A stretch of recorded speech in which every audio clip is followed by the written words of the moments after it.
I'm Stacey. I'm Jenny. And this is Learning for Life, a homeschool podcast. We are two homeschoolers who use different methods, curriculum, and strategies to make it all work. Our goal is to help parents teach kids how to develop a lifelong love of learning. Hi, everyone. Welcome to part 6 of our series on home education by Charlotte Mason. Part 6 of this book is called The Will, the Conscience, the Divine Life in the Child. And I'm really excited to talk about this. We're not only talking about this section because this section is very brief, but we're also going to get into like our overall takeaways of the whole book. It's kind of my co-hosts. There's Stacey. Say hi, Stacey. Hello, everybody. And of course, and Stacey is the one who is not necessarily a Charlotte Mason enthusiast, but I'll tell you who is a Charlotte Mason enthusiast. It's Christine. Hello. So we're all here. We're ready to wrap up this book together. We're ready to talk about our takeaways, but first we will talk about this part 6 of this book. And also I do want to remind you that we are live on YouTube right now. So if you have any thoughts, if you have any strong feelings about anything we are saying, we openly welcome you to chime in, and we can even respond live. And also, this is not only a video on YouTube, this is also a podcast on our podcast feed, which is called Learning for Life. So check it out in whichever one is easiest and most accessible to you. Let's talk about this part 6, ladies. You guys ready? Yes. I'm mostly just ready to wrap up this book, to be honest with you, but I won't jump ahead. I won't jump ahead too much. Okay. The conscience. The divine life in the child. What even is this section? Christine, can you please tell us? So I enjoyed this section. I feel like it got a little bit wordy, which could probably actually be said of every section that Charlotte Mason has ever written. We love her, but she's got a lot of words. But I really did see this as like a really awesome close and a reiteration of like the underpinning of all of her philosophy. I really loved, like, I would kind of summarize this whole section of like reminding ourselves that character is the result of conduct regulated by will. So that kind of ties back to even the beginning of like a child's a born person and like these habits that we form us, whether we're intentionally doing it or not. And then also just why it's so important to learn about like heroes of the faith and these great examples from the Bible and from just throughout history. And also why like consecutive reading of the Bible is so important. I think that's such a vital thing for kids to learn. And then it's just going to serve you even as an adult rather than kind of like hopping through things, just like reading it in its entirety.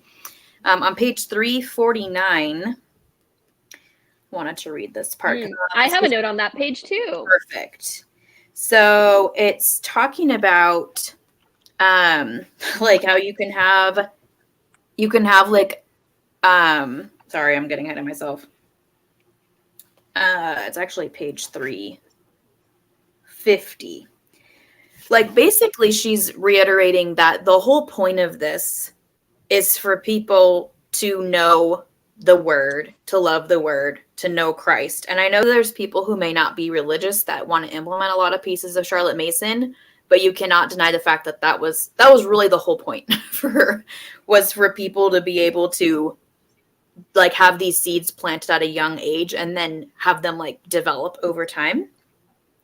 I love that on page 351. Like this is just like super direct. I'm like, there's no way that you can like skirt around this. She said, let us save Christianity for our children by bringing them into an allegiance to Christ, the King.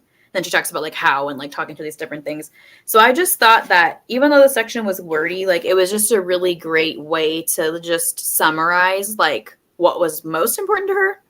And then how all the stuff that we just read, even when we were off in the weeds, she believed played a role in accomplishing this thing that mattered the most. I think one reason why I kind of checked out in this section, at least with the first 2 sections, so the will and the conscience of this part, was because it kind of felt repetitive to me, which, yeah, it's probably a good bookend. I mean, she was an avid reader, so she kind of knows that a book needs to have a beginning, middle, and end. And so this is a really nice way to close it up. But I was kind of like, I feel like I read 100 pages on this stuff already. Yes. Very, yeah. Divine life in the child, because as you said, there are people, you know, the Charlotte Mason method is inherently a Christian method of homeschooling. And I feel like that has never really made sense to me necessarily. Not that I'm against that, but I was like, how is a method of homeschooling Christian? Really? Like, come on, please tell me. So I did think that it was really good to hear directly from her in her words why that is the most important part and why that's kind of the heart and soul of the whole method itself. And so I thought that this was really profound and really eye-opening to me, because now it makes a lot more sense. Yeah, and all of the literature that she chose was really tied to this. So, like, if you look at, like, options, or, like, you know, if we're talking about, like, Ambleside Online again, which a lot of those books are books that Charlotte Mason herself used, they all in some way tie back to the Bible. Really, a lot of them do. So there's, like, a purpose behind it. So there's this continuity, and I think it just makes more sense when you understand that's where she was coming from. Because she wasn't just, like, arbitrarily picking random stuff. It was, like, super intentional and thoughtful about what she was including. Yes, I agree with that.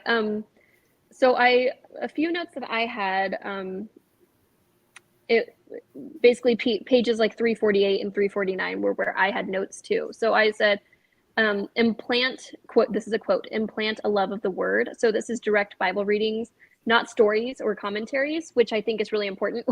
Actually, in between these two episodes that we're recording today, I actually was talking a little bit about this, because I am a big fan of the Literary Life podcast and basically everything that Angelina Stanford does. And she's the host of that podcast, and she teaches classes. Oh no. Okay, good. Sorry, I thought it froze for a second. So she teaches these books teaches classes on all these old books, like medieval literature, all this stuff, lots of old things. And she said it really helps when her students have already been exposed to the actual Bible, not just Bible stories, because it really helps with their appreciation of the language and even just simply understanding it. The barrier to entry is much lower for them. So I think even if you are someone who wants to use the Charlotte Mason method but doesn't necessarily consider yourself a Christian, I think it's still important to introduce Bible, at least for the tool that it provides in exposing them to this kind of language. But also, I do think that it's important to have an understanding of the Bible in general. I think it's kind of foundational to our society. So, like I said, I think it was just really good to hear from Charlotte Mason herself about this stuff. I mean, she talks about God a lot, but it was interesting to hear her talk, like, her specific thoughts on this, and like she didn't hold back, which I like. What, Stacey, did you have any thoughts on this overall section? I know that it was kind of really brief, so let me know if you have anything to chime in. Yeah, no, I mean, it was very brief, and like, you know, I think you said already, the beginning part sounded very repetitive, and so you guys have already kind of covered and touched on everything that I was going to say. Okay, just making sure. I didn't want to leave you out. I know we're recording 2 episodes in a row right now, so we're kind of like a little tired. So I'm just waking you up. Okay, well, I mean, it sounds like we're pretty much done with breaking down this section of the book. I know that was brief, but like we said, it's kind of repetitive, and also, you know, we've touched on all of the stuff in the divine life and the child, which I think is a very important section of the book. It's a beautiful ending to this book. I think she really ended it on a really beautiful, wholesome note. Don't you agree? Yeah. Mm-hmm. Let's talk about our takeaways on the book in general, Home Education by Charlotte Mason. I have a lot of thoughts, and I'm sure everyone else here does too. So here are some questions for all of us. We can kind of go around. If we don't have anything to say, that's fine too. Which parts of this book stood out most to you? I will start with you, Stacey. Okay. I really liked the part 2 and part 3 were my favorites. Part 2 is the out-of-door life for children. And this is I feel like, just from what I've heard of the CM, method. There we go.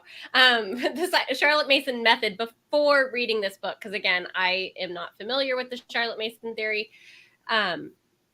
Method. I wrote theory in my notes. That's why I'm all like, she's a theory.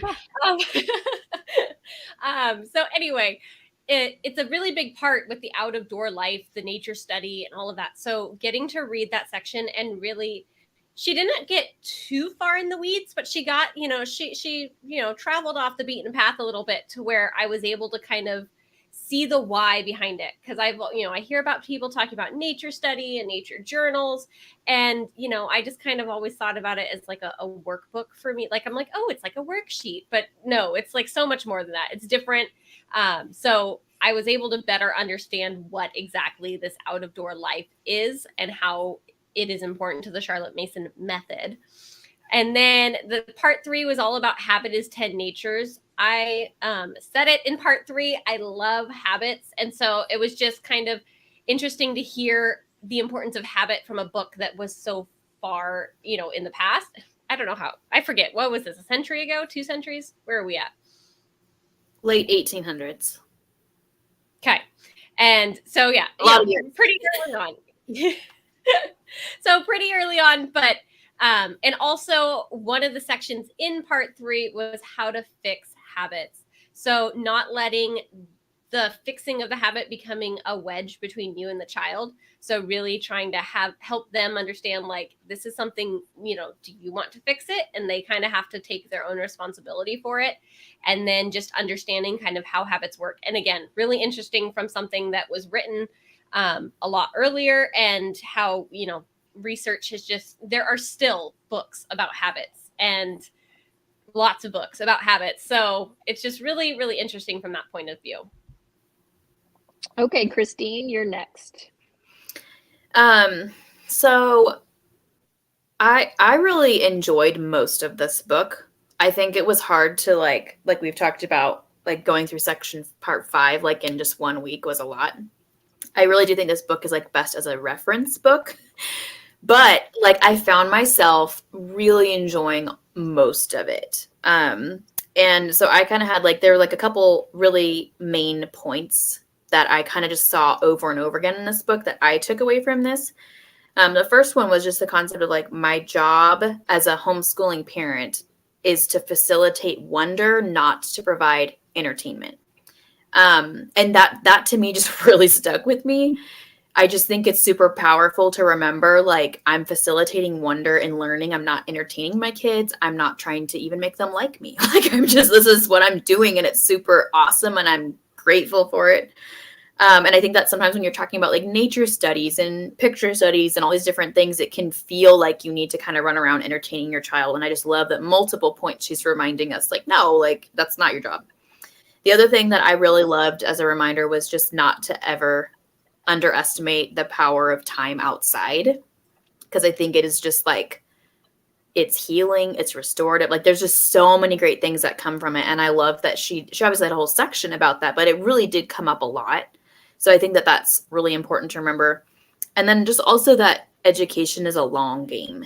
Like, it's not this, like, it's so easy to even look at like, okay, like my kid's this grade and we're going to check all these boxes this year and then they're going to move to the, like, it doesn't work like that. Like, it's a long game. Like, some years your kids may like really grasp onto things and they're, like moving quickly through content or whatever. And other years, it's not going to be as quantifiable. And just knowing that it's a long-term game. And sometimes it's those little investments of maybe you're reading aloud to your kid for 10 minutes a day, but over their like lifetime, that's a really big deal. So I was really encouraged by that. And I just saw that reiterated a lot in this book. And I just really liked that. What about you, Jen?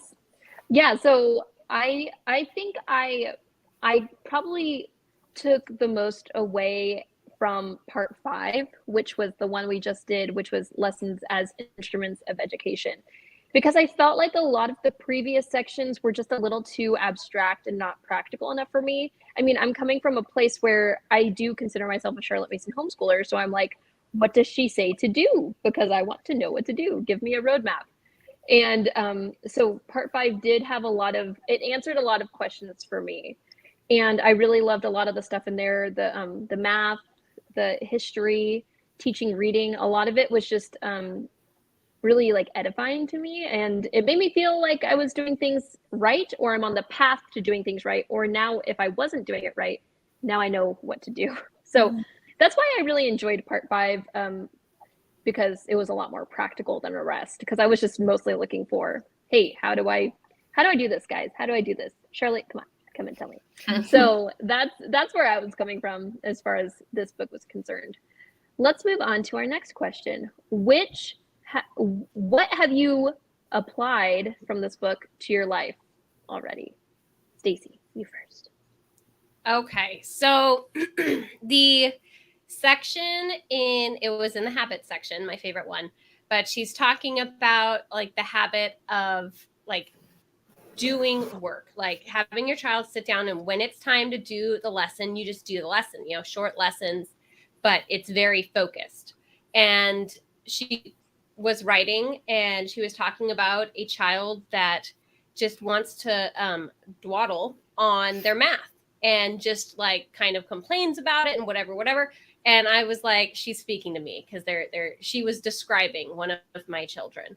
And she said, you don't want to let them dawdle, because that's just going to make them be frustrated with math all the time. So you want to change it to when it's a better time for them.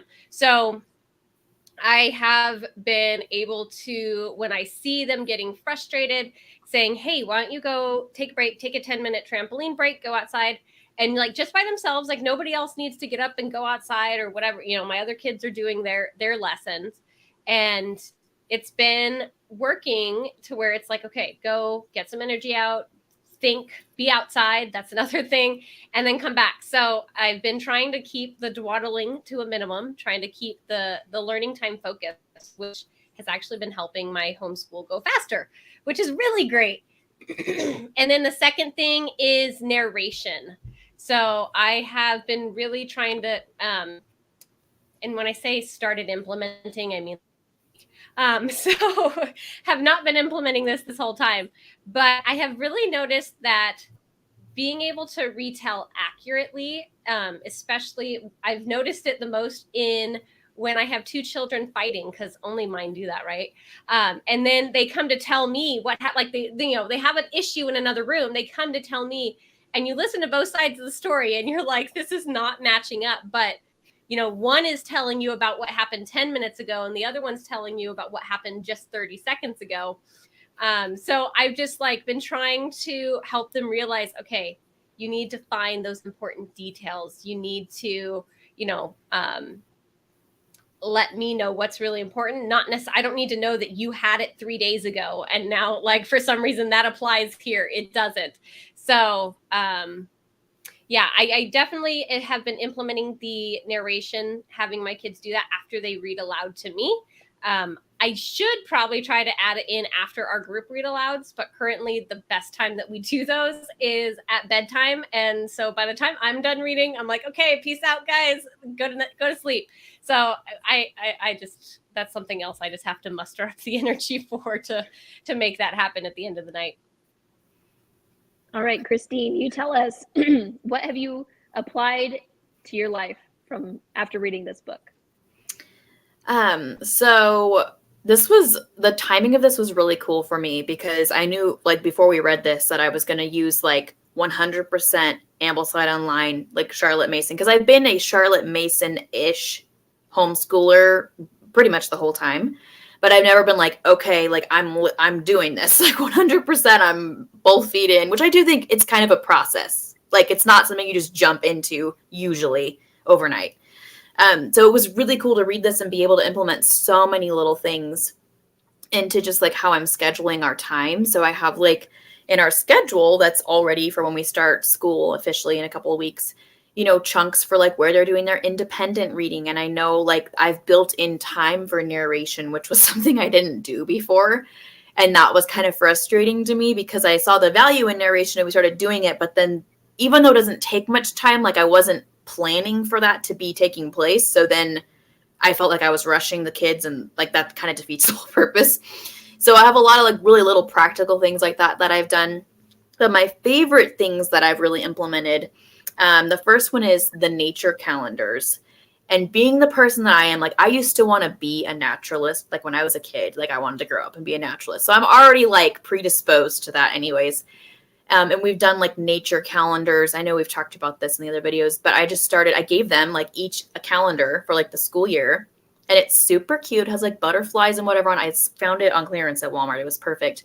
But I told them, like, we're just going to, like, when we're out and about or whenever, like, you're going to just write down things you notice or things you see or whatever. And on that same vein, I had them pick a tree friend, actually 2 free tree friends, like, that they're going to watch all year long. And it's so simple. I don't know why I never thought to do that. I think sometimes the way that I used to do nature study was kind of like them drinking from a fire hose, where I'm like, look at everything. Like, and I forget, like, they're not, in their 30s, having learned a lot of things throughout their lives like I have. Like, they're still younger. They're like, look, like they can't absorb all of that at once. So I love just how much more directed I feel, specifically with the nature stuff, because that is something that's super important to me. And now they've been able to add, like, they wrote, they traced the flowers just yesterday, actually, of the trees that they picked, and they figured out exactly which it was, and they wrote down like the scientific name, and they're like super excited about it. And then we went and we watched a bird for like 20 minutes, which it just sounds so silly, but like it was super cool to see them enjoy it, and then also me be able to enjoy it with them. So that kind of leads into just like the watching and observing. I've just been like really, I guess, like kind of humbled by like, wow, I really want to focus on this more, because it doesn't really take much, but it's something you have to be intentional about. And then the last one would be just asking a lot more questions rather than just giving answers. It's really easy to do, especially when I'm, again, in a hurry. I think that's been a recurring theme. I need to create more margin. But if they ask me something, even like, hey, how do you spell this? Or, what does this mean? Or why does a bird do this? Rather than just telling them if I know the answer, asking them, well, like, why do you think? Or how do you think it works? Or how do you think you spell it? And not obviously to the point where I'm like exasperating them, but like helping them really think through that. It's been really cool because I've seen them be less and less dependent on me, because I don't want to have to answer every question. So it's been cool to see them empowered by that. So those are probably my biggest implementations so far. What about you, Jenny? Okay, so I came to this at a similar time in my homeschool as you, because I kind of just like dove in fully to Ambleside Online and using the Charlotte Mason method. So this book it came to me at a good point in my life, because I'm like, okay, what does Charlotte Mason actually say? I know what the podcasters say she says, but what does she actually say? So, I mean, honestly, a lot of the stuff that I'm really going to take away from this book is from part 5. So in particular, the arithmetic section. I know I said math earlier. Sorry, I meant arithmetic. But talking about like, with everything else, it's very much so about accuracy. Oh, I hope it's not cutting out. Okay, there it goes. Sorry, it keeps cutting out. My internet's bad today. But with math, she's talking about figuring out how to do something, why you do this to get to the end goal. And I thought that was really cool. Like, she says not even to correct incorrect math answers. And I was like, ooh, wow, okay. That's a little startling, because that's not like how she teaches any of the other subjects. Also, I think the math stuff really resonated with me in the sense that, like, we talked about this in part 5, but it's kind of like the redheaded stepchild. Like, we don't really want to talk about math in the Charlotte Mason method, because it's not living books, it's boring, it's not words, all that stuff. But I think now I'm kind of passionate about like doing math in the Charlotte Mason method, because I kind of feel like it's, for me at least, the easiest one to do, the easiest subject to teach with the Charlotte Mason method. So I'm kind of inspired to do a whole video on this. So I don't know, stay tuned. Let me know if you guys are interested in that. I'm curious to hear. So yeah, I think it's just like the practical applications and the things I wasn't expecting are the things that I'm like, wow, okay, maybe I should do that. So I don't know. I think that's kind of the thing I took away most from this. Okay, I have a big question for you guys. And we kind of talked about this in our first or second episode. What place...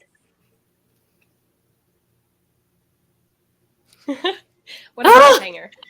Oh my goodness, right? You cut off. That was a cliffhanger. You said, what place?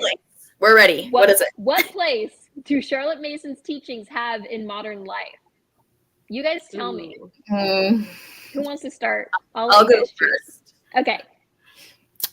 I think the answer to that depends entirely on who you talk to. I don't think that there's like a right or a wrong answer. For me, I think Charlotte Mason's teachings, philosophy, method, whatever, is front and center in how I educate my kids. But I don't necessarily think that that's how it has to be for everybody. That's probably not a very great answer. But I really just think it depends, because you may love what she has to say, you may not, and that's fine either way. Yeah. What about you, Stacey?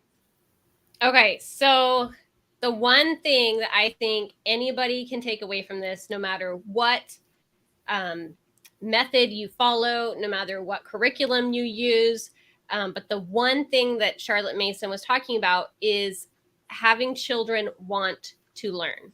They're not sitting down being forced to learn, trapped in, some small room, like being yelled at. I'm thinking like military, like drill sergeant or something in my head. But it is you are helping facilitate giving them something to enjoy, not entertaining them, but giving them something to enjoy, something they want to do, not what they have to do. So having them want to learn, having them want to explore, having them want to ask questions.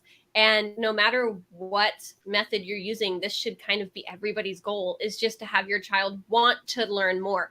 Now, what they're going to learn more about is going to vary by child. Everybody's interests are different, but you don't want them to think school is boring or anything like that. Because like in our homeschool, I'm like, okay, we're going to learn.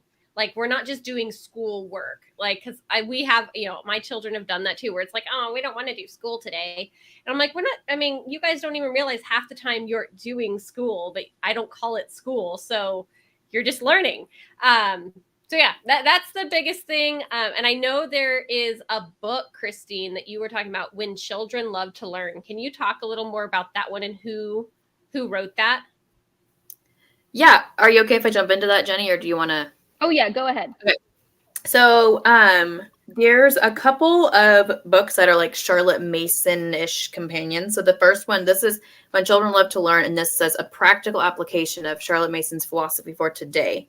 The general editor is Elaine Cooper, but this one's really cool. I actually stumbled upon this at a Goodwill outlet, and I had never heard of it. This was only a couple months ago, and I grabbed it, and I was like, how have I never heard of this book?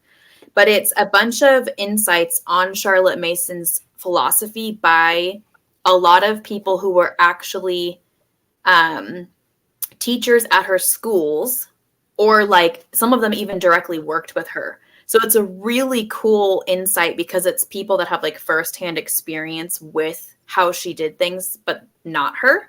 So this is really, really awesome. And the other one is this is a really well-known one. This is the Charlotte Mason Companion by Karen Andriola, which I think is also excellent. So I highly recommend both of these. They're both really easy reads. It's a lot different than reading home education like we just did. So I might be able to read it.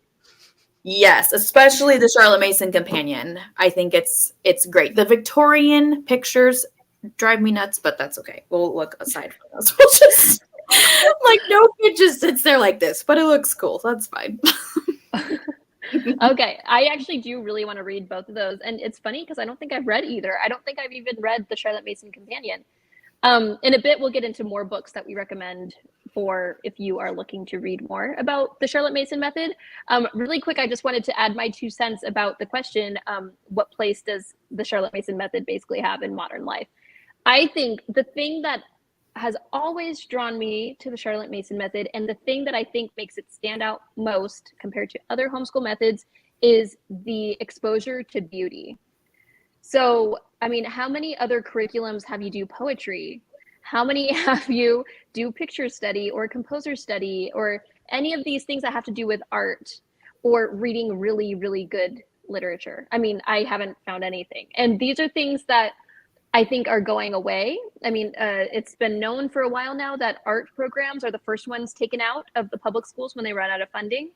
I think that these are the things that speak to our souls and make us really feel things and connect with each other and the past, present, and future. I think that art is so important And I'm not just talking about visual art. I'm talking about, you know, even these history books that are so well written. I love them. So I think that that if people want to experience beauty again, then they can do the Charlotte Mason method and learn all about this even alongside their kids. Even if you don't know anything about the fine arts, even if you don't know any of these books, I think anyone can do that and expose their kids to beautiful things. And that's the end of my TED Talk. Thank you. I just read The Truth and Beauty, and I also bought a copy for Christine and sent it to her. And I'm super inspired by that book. And now Charlotte Mason people that I like, modern day Charlotte Mason people, everyone's talking about this book. So you guys should all read The Truth and Beauty. Fits right in with the whole thing, all of it. Yes. And he's not even a Charlotte Mason guy. I don't think he even knows who Charlotte Mason is. It's written by a man named Andrew Clavin. I don't think he even knows anything about Charlotte Mason, but I think beauty is so important. And he really taught me that in that book. So I'm passionate about this now. Okay, let's talk about our takeaways and like future, like further reading that our audience could do if they want to learn more about Charlotte Mason or anything we discussed in this book. Can I go first really quick just because I have some examples on hand?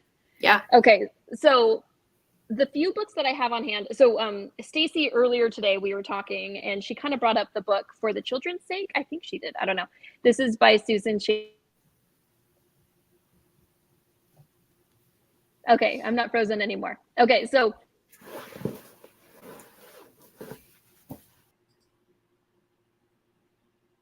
Oh no, it's just me. All right.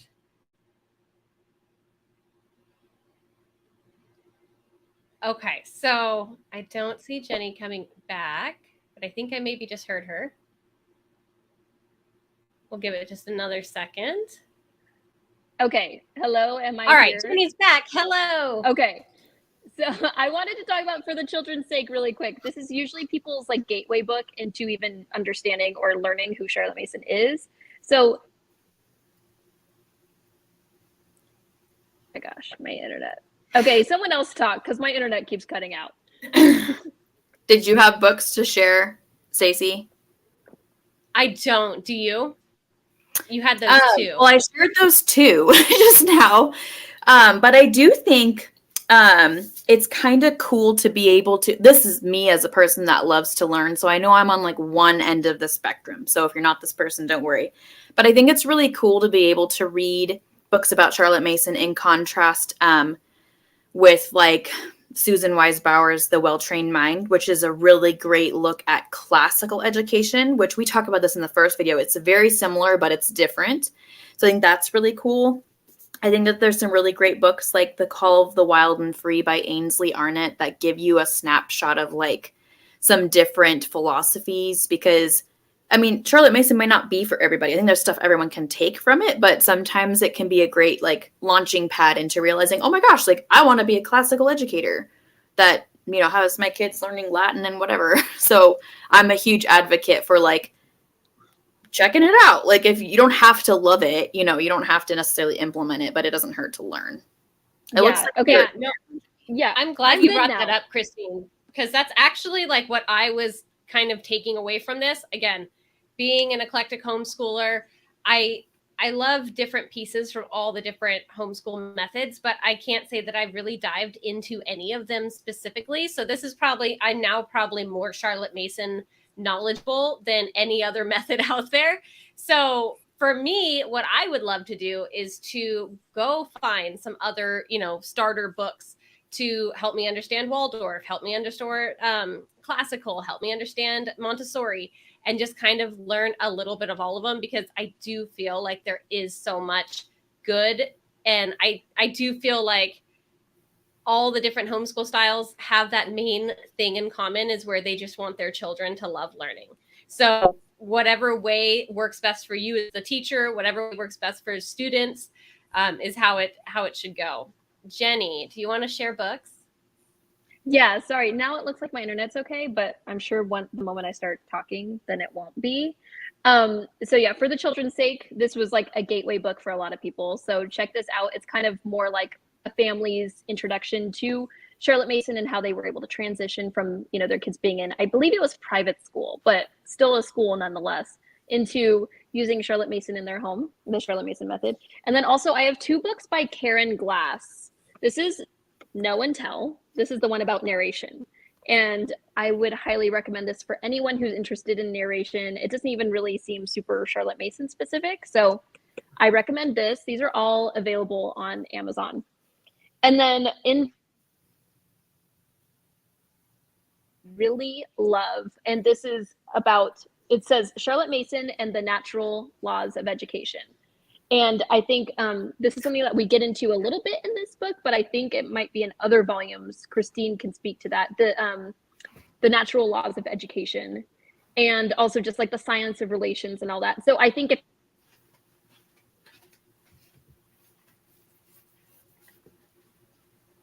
but the internet's cutting out again, but yeah, both these books, they're all great. Okay, let's move on. Is there anything else we wanted to talk about before we completely wrap up this series? I can't believe it's like the end of an era. It's also the end of summer. I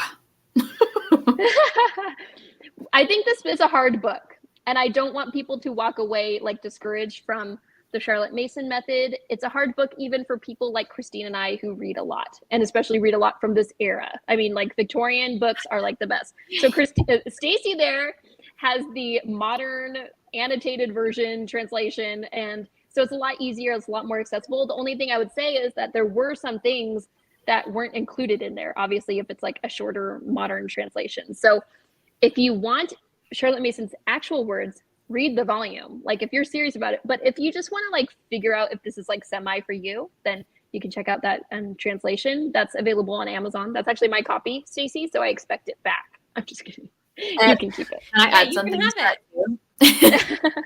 I Go really ahead, think if you're someone that's like, hey, do I want to do things in a Charlotte Mason way? I would not actually, after having read this, recommend Home Education as your first volume to read. Right. I think Philosophy of Education is excellent. It's still written in a way that it's not super accessible. Like you got to kind of take a little bit of time because there's a lot of words and all of that. But I think that gives you a way better overview. And I think that it honestly prepared me to read this and enjoy it more than I probably would have if I had not read Philosophy of Education first. So she does have. Go ahead. And what about school education? What are your thoughts on that one? School education, I have not finished it, but I enjoy it. It's basically for like that 9 to 12 age. It's not as like in detail as home education was, which I think, could be a good thing or a bad thing depending on who you are. But I really can't say enough great things about Philosophy of Education. I think it just, especially if you're someone that wants to just get your bearings of, is this something I even agree with? Is this something I want to implement like for my kids? She also wrote that one, if I'm not mistaken, at the very end of her career. So she has like the most experience under her belt and it was just really, really good. So if you're like, give me Charlotte Mason, but don't give me the weeds, like just go straight to Philosophy of Education. It's a question I see come up all the time. Which of the books should I read first? Because they're not in like any sort of chronological order necessarily. So I think that's a really good distinction to make, because maybe home education isn't where we should have started, but it's what we did. So great. And if you have younger kids, it's the most applicable. Like maybe you don't want to know the whole big picture. You just want to read something that says, this is what I'm supposed to do now. And then this. So yeah, it's my thoughts. Yeah. Well, I love it. Well, I appreciate everyone joining us for the summer book club. I appreciate my co-hosts, Stacey and Christine. I had so much fun meeting with you guys on a pretty regular basis. I think this was like a good excuse to get together and talk about a book.